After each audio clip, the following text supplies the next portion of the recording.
Hey, welcome back to Score on Business. I'm Pete Hendricks. So remember, Score wants to help small businesses and entrepreneurs succeed. Check us out at scorenashville.org.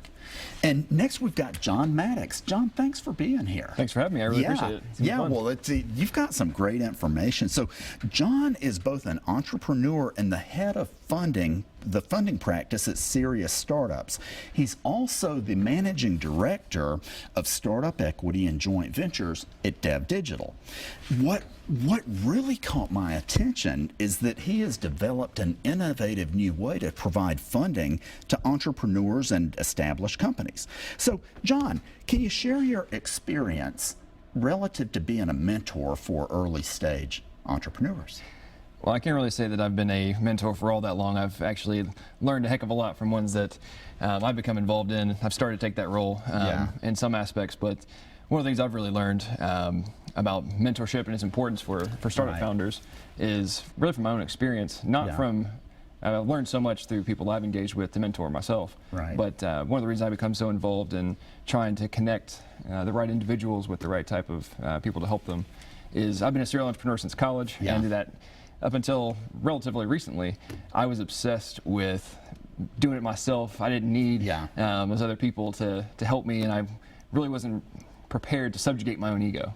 And I think that's something I run into this a lot now that I'm involved in helping startups get funding some of them myself, and making the right connections. There's seems to be an ongoing trend of entrepreneurs that they want to go get the mentor, but once they have them, all they want is validation of their idea, rather than actually listening to the constructive criticism being given to them by those mentors who have amazing amounts of experience themselves. I will tell you, a gift I was given is that I always learn and grow, and I still talk to mentors. I learn from a lot of people, and that makes so much sense. You know, there's a saying, I can't take credit for it, but the day I stop learning is the day I start dying. That's very true. One of the men that I respect greatly, his name's Jay Darragon. I was talking to him one day and we were discussing this exact topic, and he said, you know, back a long time ago when I was being mentored, one of his mentors was Bob Dole. Oh. And he was sitting there, he's a young guy being all energetic, and one day he said, you know what, Jay, shut up and listen. And fast forward, to now, Jay and I were talking about this whole premise, and he said that to me. And fair enough, and ever since that moment, I have, when I'm learning and having conversations with folks, I've tried to force myself to always shut up and listen, whether I'm taking a role of advisory or getting advice from somebody else. It's extremely important. Yeah, and tell us about this innovative idea that you shared with me. Well, specifically in the tech space, but this logic applies to entrepreneurship in general, in my opinion. There's what I jokingly call a Gordian knot conundrum for people with seed stage ideas of raising the initial capital to get their idea off the ground, start gaining that market viability proof to gain additional capital to get things going. And it's very difficult to get that capital to accomplish that goal until you already have the working models and prototypes. In tech, obviously, you need a SaaS platform, you need a working MVP to make all this work. And as a software development company owner and interactive agency owner myself, I was constantly getting bombarded with executives, business owners, and just normal folks who were coming to me as a vendor wanting us to help them build their startup. And when they found out how much it was, I thought it was going to be $5,000 to build this, not 150. And it's like, well, it's going to be 6 months, 8 people are going to work on it. We don't work for negative money here. Couldn't do it, but they were over and over were asking me if I would take an equity position in their startup with all the resources that I had. At the same time, I was getting phone calls from traditional investors from a professional standpoint asking me, hey, is this doable? How long would it take? How hard is it? Etc. And that culminated to me of, why don't we build a bridge between the idea stage and scale capital? Let's fast forward through the time wasted that is needed to raise that capital to build out an MVP. In the amount of time and from a risk standpoint, we can build out 4 of these in the same amount of time it would take to raise the capital for 1.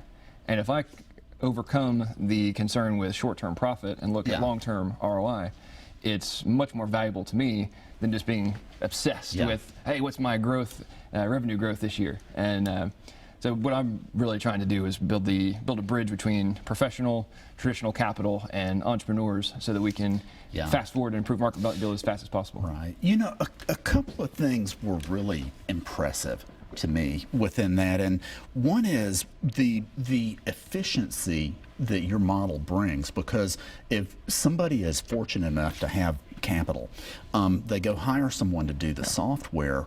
Well, it takes a while, and you know, when you all own a piece of the company, if they don't make it, you don't make it, and that. Well, you know, in that context, one of the things that really inspired me about this is from the vendor perspective. You have to look at it from a cash flow, what's in, what's out, got to move on to the next client. That's true in whether you're in software or any other industry. It's just reality of business. If you're looking at it from the vested interest standpoint, like from an investor standpoint, then it's in my best interest to go the extra mile. You know what, we need to make this pivot. Instead of going and telling you it's going to be another $50,000, let's just do it. Yeah. Because it's in our best interest from a traction standpoint, revenue growth, and then if the ultimate goal is exit. Time to market. Right. Well, in the tech space specifically, you have about an 18-month window before it's probably antiquated. You need to do new versions and upgrades. And from the day one of launch, there's going to be requests from your user base to this functionality upgrade, this pivot. Oh, here's a bug here we got to fix. There's a variety of aspects of all that. And to your point on hiring the vendor, they look at it from oftentimes I know because I've been one. Yeah. You look at it from the waterfall perspective. Start, stop. Let's take a quick break, because that's an important point. So we will be right back. Remember, score on scorenashville.org. We'll be right back.